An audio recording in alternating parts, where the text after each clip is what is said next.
ओम शांति। आज 11 जून 2024 के बाबा के अनमोल मधुर महावाक्य सुनेंगे। आज की बाबा की मुरली है पतित और पावन, दोनों के बीच का कॉन्ट्रास्ट। बाबा कहे तुम बच्चों को संपूर्ण बनना है, क्योंकि अब घर जाना है, फिर पावन दुनिया में जरूर आना है। तो इसीलिए बाबा हम बच्चों को संपूर्ण बनने की युक्ति बताते हैं कि बच्चे पूरा पूरा बेघर बनो, देह सहित देह के सर्व संबंधों को भूलो और सिर्फ एक बाप को याद करना है। इन आंखों से जो कुछ भी देखते हैं सब विनाश होना है, इसलिए धन संपत्ति वैभव आदि सब भूल एकदम बेघर बनो। ऐसे बेघर ही प्रिंस बनते हैं।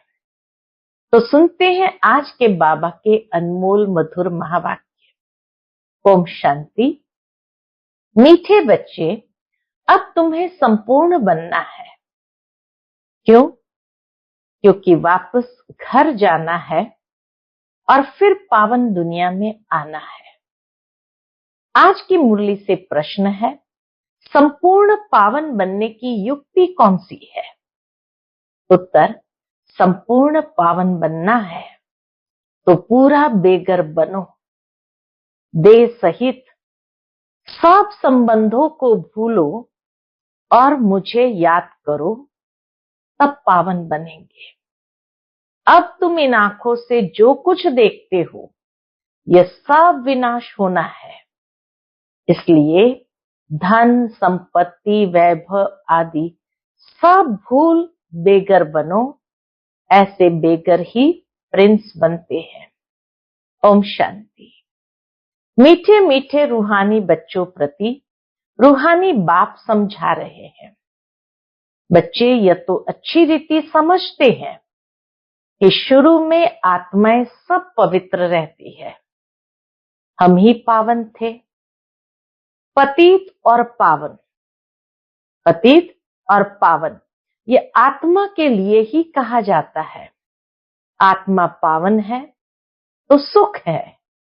बुद्धि में आता है कि हम पावन बनेंगे तो पावन दुनिया के मालिक बनेंगे। इसके लिए ही पुरुषार्थ करते हैं।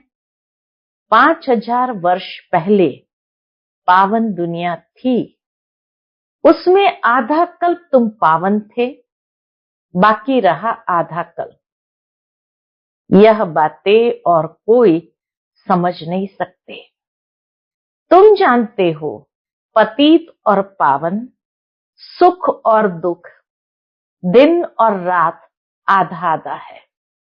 जो अच्छे समझदार है, जिन्होंने बहुत भक्ति की है, वही अच्छी रीति समझेंगे। बाप कहते हैं, मीठे बच्चों तुम पावन थे। नई दुनिया में सिर्फ तुम ही थे, बाकी जो इतने सब है वो शांति धाम में थे। पहले पहले हम पावन थे और बहुत थोड़े थे, फिर नंबरवार मनुष्य सृष्टि वृद्धि को पाती है। अब तुम मीठे बच्चों को कौन समझा रहे हैं? कितना प्यार से बाबा कहे, अब तुम मीठे बच्चों को कौन समझा रहे हैं? बाप। आत्माओं को परमात्मा बाप समझाते हैं। इसको कहा जाता है संगम, इसको ही कुंभ कहा जाता है। मनुष्य इस संगम युग को भूल गए हैं। बाबा ने समझाया है 4 युग होते हैं, 5वां यह छोटा सा लीप संगम युग है। इसकी आयु छोटी है, संगम युग की आयु बहुत छोटी है। बाप कहते हैं, मैं इनकी वानप्रस्थ अवस्था में प्रवेश करता हूं। किनकी? ब्रह्मा बाबा की वानप्रस्थ अवस्था में प्रवेश करता हूं। बहुत जन्म के अंत के भी अंत में बच्चों को ये खात्री है ना, बाप ने इनमें प्रवेश किया है। खात्री है ना कि बाप ने इनमें प्रवेश किया है। इनकी भी बायोग्राफी सुनाई है, ब्रह्मा बाबा की भी पूरी बायोग्राफी सुनाई है। बाप कहते हैं मैं आत्माओं से ही बात करता हूं। आत्मा और शरीर दोनों का इकट्ठा पार्ट होता है। इनको कहा जाता है जीव आत्मा। पवित्र जीवात्मा, अपवित्र जीवात्मा। तुम बच्चों की बुद्धि में है कि सतयुग में बहुत थोड़े देवी देवता होते हैं, फिर अपने लिए भी कहेंगे सतयुग में तो बहुत थोड़े होते हैं, फिर अपने लिए भी कहेंगे हम जीव आत्मा जो सतयुग में पावन थी, वह फिर 84 जन्मों के बाद पतित बने हैं। पतित से पावन, पावन से पतित, ये चक्र फिरता ही रहता है। याद भी उस पतित पावन बाप को करते हैं। तो हर 5000 वर्ष बाद बाबा एक ही बार आते हैं, आकर स्वर्ग की स्थापना करते हैं। भगवान एक है, जरूर वही पुरानी दुनिया को नया बनाएंगे। फिर नए को पुराना कौन बनाता है? रावण, क्योंकि रावण ही देह अभिमानी बनाते हैं। दुश्मन को जलाया जाता है, मित्र को नहीं जलाया जाता है। सर्व का मित्र कौन है? सर्व का मित्र एक ही बाप है, जो सर्व की सदगति करते हैं। उनको सब याद करते हैं। क्यों याद करते हैं शिव बाबा को? क्योंकि वह है ही सबको सुख देने वाला। तो जरूर दुख देने वाला भी कोई होगा। जब सुख देने वाला है तो जरूर दुख देने वाला भी कोई होगा। वह है 5 विकार रूपी रावण। आधा कल्प राम राज्य, आधा कल्प रावण राज्य। स्वास्तिका निकालते हैं ना, इसका भी अर्थ बाप समझाते हैं। इसमें पूरा चौथा होता है। 4 युग होते हैं, एक एक युग एक एक चौथाई का। तो इसमें पूरा चौथा होता है, जरा भी कम जास्ती नहीं। ये ड्रामा बड़ा एक्यूरेट है। कोई समझते हैं हम इस ड्रामा से निकल जाएं, बहुत दुखी है। इससे तो जाकर ज्योति ज्योत समाए, वह ब्रह्म में लीन हो जाए।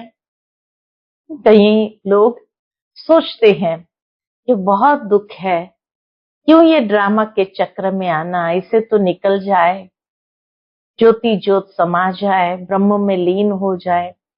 लेकिन कोई भी जा नहीं सकता।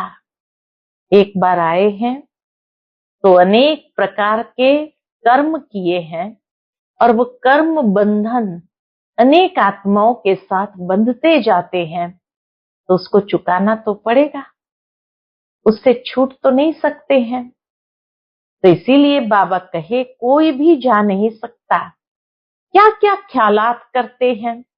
भक्ति मार्ग में प्रयत्न भी भिन्न भिन्न करते हैं। सन्यासी शरीर छोड़ेंगे तो ऐसे कभी नहीं कहेंगे कि स्वर्ग व वैकुंठ पधारा। प्रवृत्ति मार्ग वाले कहेंगे फलाना स्वर्ग पधारा। प्रवृत्ति मार्ग वालों के लिए कहेंगे स्वर्ग पधारा, वैकुंठवासी हुआ। लेकिन सन्यासी के लिए कहेंगे पार निर्वाण गया। आत्माओं को स्वर्ग याद है ना, तुमको तो सबसे ज्यादा याद है।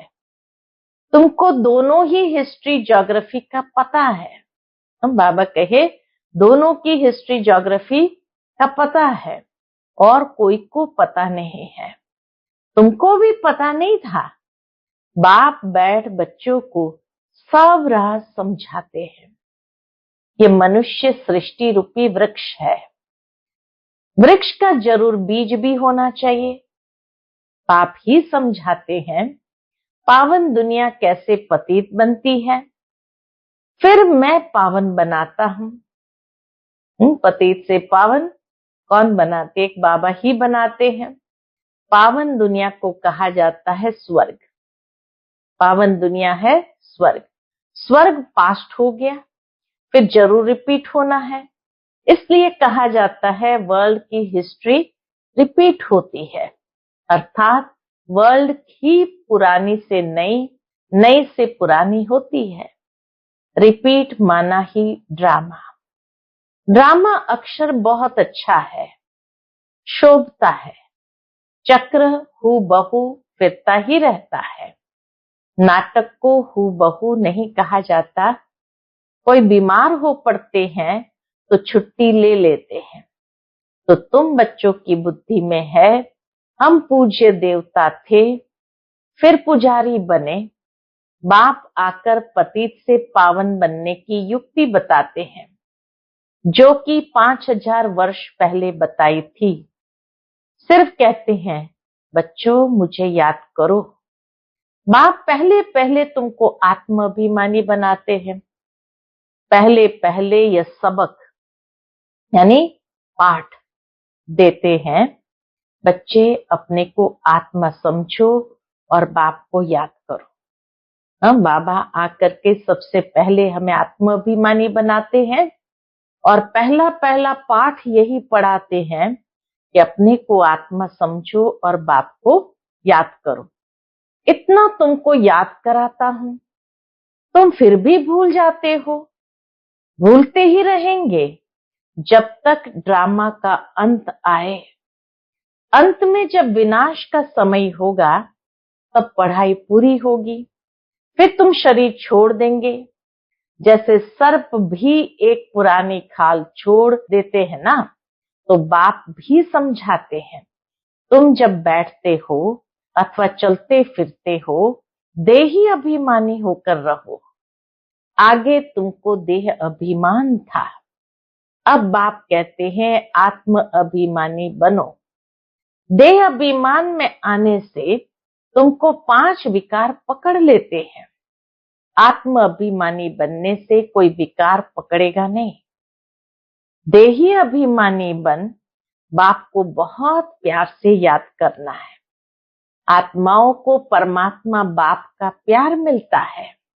इस संगम युग पर इसको कल्याणकारी संगम कहा जाता है, जबकि बाप और बच्चे आकर मिलते हैं। तुम आत्माएं भी शरीर में हो, बाप भी शरीर में आकर तुमको आत्मनिश्चय कराते हैं। बाप एक ही बार आते हैं, जबकि सभी को वापस ले जाना है, तभी बाबा आते हैं। समझाते भी है, हम तुमको कैसे वापस ले जाएंगे। तुम कहते भी हो हम सभी पतित है, आप पावन हो, आप आकर हमको पावन बनाओ। तुम बच्चों को पता नहीं है कि बाबा कैसे पावन बनाएंगे। जब तक बनावे नहीं तब तक क्या जाने। यह भी तुम समझते हो आत्मा छोटा सितारा है, बाप भी छोटा सितारा है, परंतु वह ज्ञान का सागर, शांति का सागर है। तुमको भी आप समान बनाते हैं। यह ज्ञान तुम बच्चों को है, जो फिर तुम सबको समझाते हो। बाबा ने ज्ञान हम बच्चों को दिया, जो फिर बाबा कहे तुम सबको समझाते हो। फिर सतयुग में जब तुम होंगे तो यह ज्ञान सुनाएंगे क्या? नहीं, ज्ञान सागर बाप तो एक ही है, जो तुमको अभी ही पढ़ाते हैं। जीवन कहानी तो सबकी चाहिए ना, वह बाप सुनाते ही रहते हैं, परंतु तुम घड़ी घड़ी भूल जाते हो। तुम्हारा माया के साथ युद्ध है। तुम फील करते हो बाबा को हम याद करते हैं, फिर भूल जाते हैं। बाप कहते हैं माया ही तुम्हारी दुश्मन है, जो तुमको भुला देती है, अर्थात बाप से बेमुख कर देती है। तुम बच्चे एक ही बार बाप के सन्मुख होते हो। बाप एक ही बार वर्षा देते हैं, फिर बाप को सन्मुख आने की दरकार ही नहीं। वर्षा दे दिया, फिर बाप को सन्मुख आने की दरकार नहीं। पाप आत्मा से पुण्य आत्मा स्वर्ग का मालिक बनाया, बस। फिर क्या आकर करेंगे? स्वर्ग में बाबा आकर क्या करेंगे? तुमने बुलाया और मैं बिल्कुल पूरे टाइम पर आया। हर 5000 वर्ष बाद मैं अपने समय पर आता हूं। ये किसको भी पता नहीं है।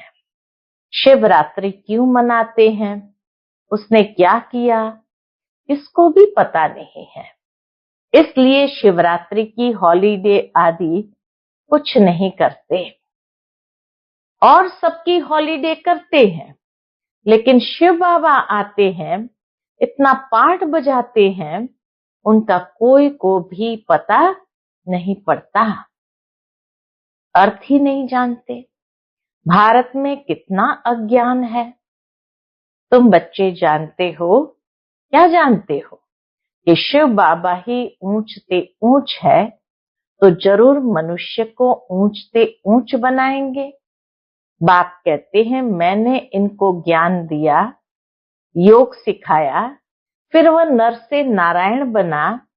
उन्होंने यह नॉलेज सुनी है। यह ज्ञान तुम्हारे लिए ही है और किसके लिए शोभता नहीं। तुमको फिर से बनना है और कोई नहीं बनते। यह है नर से नारायण बनने की कथा।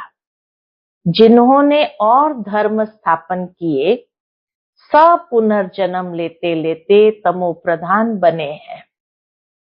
फिर उन सबको सतो प्रधान बनना है। उस पद के अनुसार फिर रिपीट करना है। ऊंच पाठधारी बनने के लिए तुम कितना पुरुषार्थ कर रहे हो? कौन पुरुषार्थ करा रहा है? बाबा। तुम ऊंच बन जाते हो, फिर कभी याद भी नहीं करते हो। स्वर्ग में थोड़ी याद करेंगे। ऊंचते ऊंच बाप है, फिर बनाते भी ऊंच है। नारायण से पहले तो श्री कृष्ण है। फिर तुम ऐसे क्यों कहते हो कि नर से नारायण बने? क्यों नहीं कहते हो नर से कृष्ण बने? नर से नारायण कहा जाता है, नर से कृष्ण क्यों नहीं कहते हैं? पहले नारायण थोड़ी बनेंगे, पहले तो प्रिंस श्री कृष्ण बनेंगे ना। बच्चा तो फूल होता है, वह तो फिर भी युगल बन जाते हैं। महिमा ब्रह्मचारी की होती है। छोटे बच्चे को सतो प्रधान कहा जाता है। तुम बच्चों को ख्याल में आना चाहिए, हम पहले पहले जरूर प्रिंस बनेंगे, सीधा महाराजा थोड़ी बन जाएंगे। गाया भी जाता है बेगर टू प्रिंस। बेगर किसको कहा जाता है? किसको कहा जाता है? आत्मा को ही शरीर के साथ बेगर व शाहूकार कहते हैं। इस समय तुम जानते हो सभी बेगर्स बन जाते हैं, सब खत्म हो जाते हैं। तुमको इस समय ही बेगर बनना है, शरीर सहित।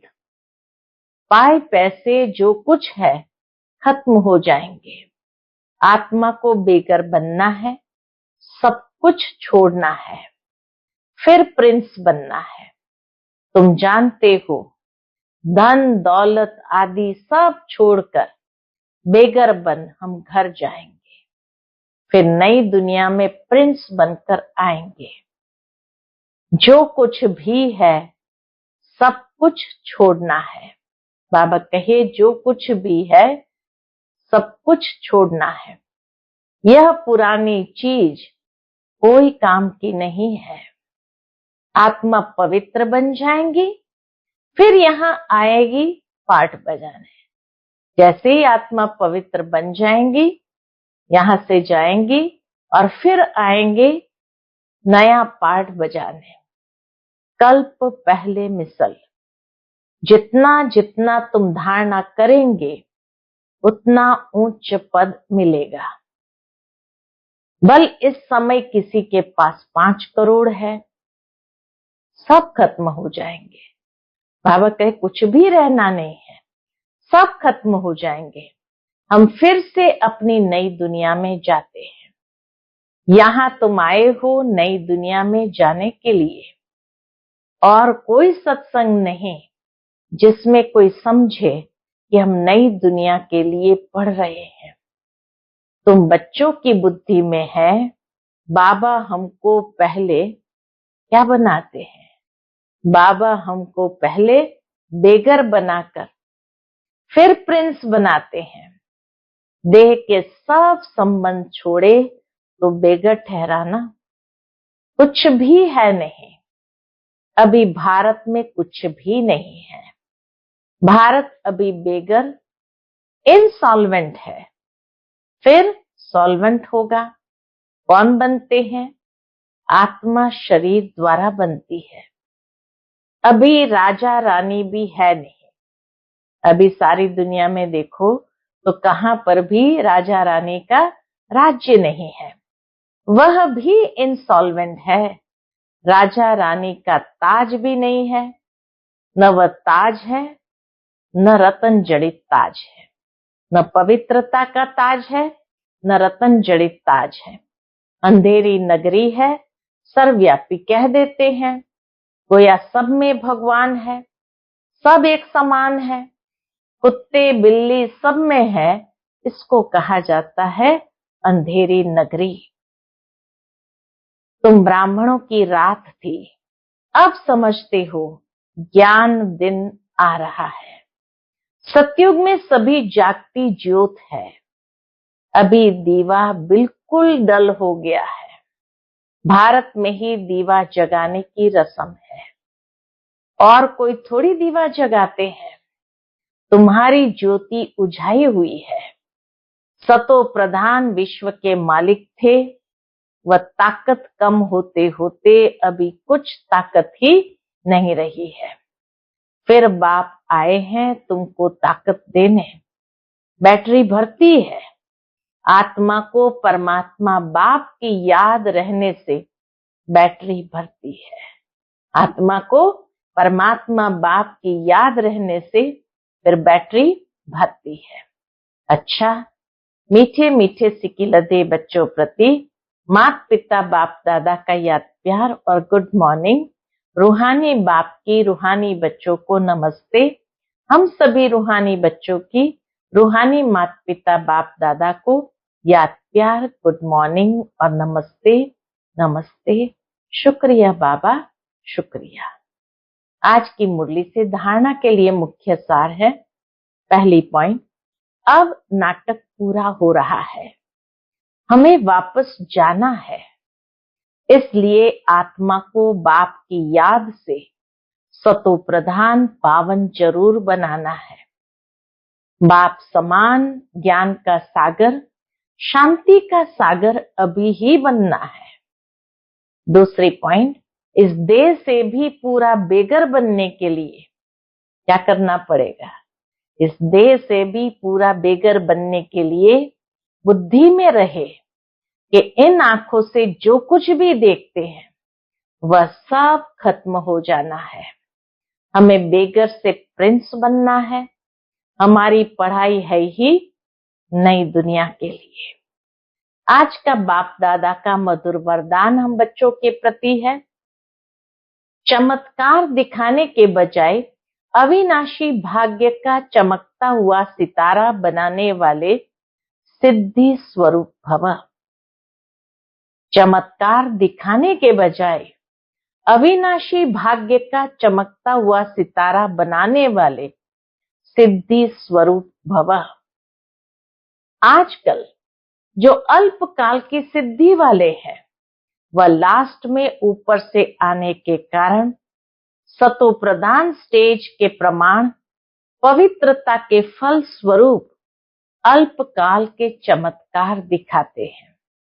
बाबा कहे आजकल जो लास्ट में ऊपर से आते हैं सतो प्रधान स्टेज होने कारण पवित्रता के फल स्वरूप अल्पकाल के चमत्कार दिखाते हैं, लेकिन वह सिद्धि सदा काल नहीं रहती, क्योंकि थोड़े समय में ही सतो रजो तमो तीनों स्टेजेस से पास करते हैं।